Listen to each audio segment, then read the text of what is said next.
एक नौकरी होती है, एक बीवी होती है, तो हर बंदा अपनी जॉब को सिक्योर करने जा रहा होता है। तो बेगम ने भी नहीं कभी कहा कि इकरार मत करें। एनी के साथ उस जमाने में ये हुआ कि बहुत बार हुआ कि वो खबरें पढ़ रही हैं जी। और पीछे से किसी ने कहा कि वो टीम सरेआम पर फायरिंग हो गई और कातिलाना हमला हो गया। इस तरह के किसी भी वाक़े के बाद मुझ पर एफआईआर्स हुई, मैं जेल में गया, बहुत बार सर फटा, टांके लगे, हड्डियां टूटी।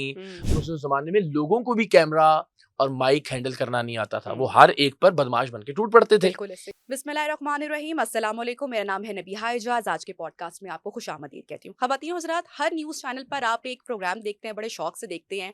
डिफरेंट चैनल्स पर मुख्तलिफ नामों के साथ कोई रिपोर्टर्स निकलते हैं, अपनी टीम के साथ छापा मारते हैं, कोई स्टिंग ऑपरेशन करते हैं, कोई जुर्म को बेनकाब करते हैं। लेकिन कभी आपने ये सोचा है कि ये जो मुख्तलिफ शोज़ आप आजकल देखते हैं, इसकी कड़ी, इसका जो आगाज़ है, इन रिपोर्टर्स का, इन एंकर्स का, इनकी इंस्पिरेशन कौन है, इनके बॉस कौन है? तो एक ही नाम आपको ज़हन में आएगा और वो है इकरारुल हसन साहब का। आज हमारे साथ प्रोग्राम में इन कॉन्वर्सेशन है और ये वो शख्स हैं जिन्होंने पाकिस्तान में जुर्रतमंदाना सहाफ़त का आगाज़ किया। बहुत-बहुत शुक्रिया इकरार, आपका शुक्रिया, इतने निकाला अच्छे अल्फाज में तारुफ के लिए हमारे शुक्रिया। प्रोग्राम के लिए। थैंक यू सो तो मच। इकरार, जिस वक़्त में आपने इन्वेस्टिगेटिव जर्नलिज़्म का आगाज़ जी किया, हाँ। उन दिनों सच बोलना बड़ा मुश्किल होता था, बड़ा दैट्स ट्रू, कठिन होता था। That's social true. मीडिया का इतना दौर नहीं था। जी हाँ, हक़ाइक़ सिर्फ़ न्यूज़ चैनल्स के through he that's Awam true, तक दैट्स पहुँचते ट्रू। थे।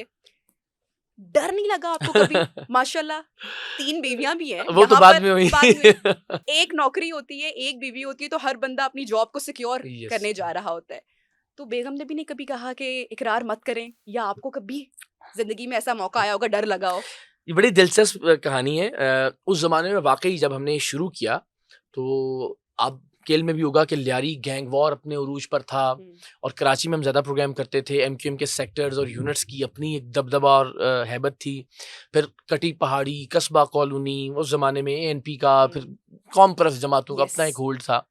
तो कराची में अगर आप एक फल बेचने वाले की भी छोटी-सी कोई करप्शन दिखाते थे या कोई पंक्चर दिखाने लगाने वाला जो है, उसको भी अगर आप बेनकाब करते थे, तो उसमें भी हम ये देखते थे कि पीछे कोई ना कोई ज़रूर खड़ा होता था। पीछे कोई ना कोई पार्टी जिसको वो भत्ता देता था, चाहे वो लियारी वाले हैं, चाहे वो।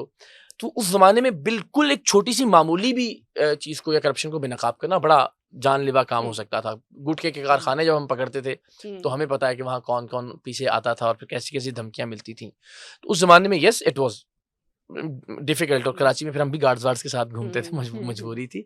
और एनी के साथ उस ज़माने में ये हुआ कि बहुत बार हुआ कि वो खबरें पढ़ रही हैं जी। और पीछे से किसी ने कहा कि वो टीम सरेआम पर फायरिंग हो गई और कातिलाना हमला हो गया। तो अब एक सोच रहे हैं कि बीवी को एक खबर पढ़ते हुए न्यूज़कास्टर के तौर पर ये दी जा रही है कि आपको बताया जाए कि भाई फायरिंग हो गई है आपके शौहर पर और अभी कुछ पता नहीं है।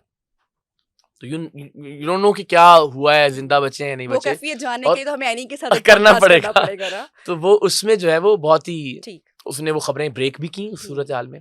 और फिर ओवर द ईयर्स मेरा बेटा, सब मेरी वालिदा, ज़ाहिर माँ सबसे ज़्यादा परेशान होती है। इस तरह के किसी भी वाक़े के बाद मुझ पर एफआईआर्स हुई, मैं जेल में गया, बहुत बार सर फटा, टांके लगे, हड्डियाँ टूटी, मार-पीट हुई, गालम-गलौज, बहुत सारे ट्रेंड्स बने हमारे खिलाफ। जब हमने सिंध असेंबली का स्टिंग ऑपरेशन किया, तो पूरी पीपल्स पार्टी ने हमें रगड़ा और बहुत तनकीद की। हमने रेलवे का एक स्कैंडल बेनकाब किया उस ज़माने में। नून लीग की हुकूमत थी, ख्वाजा साद रफ़ीक साहब ने मुकदमा एफआईआर दर्ज करवा दी हम पर और फिर वो हमने बहुत एक तवील अरसे तक उस एफआईआर को भुगता।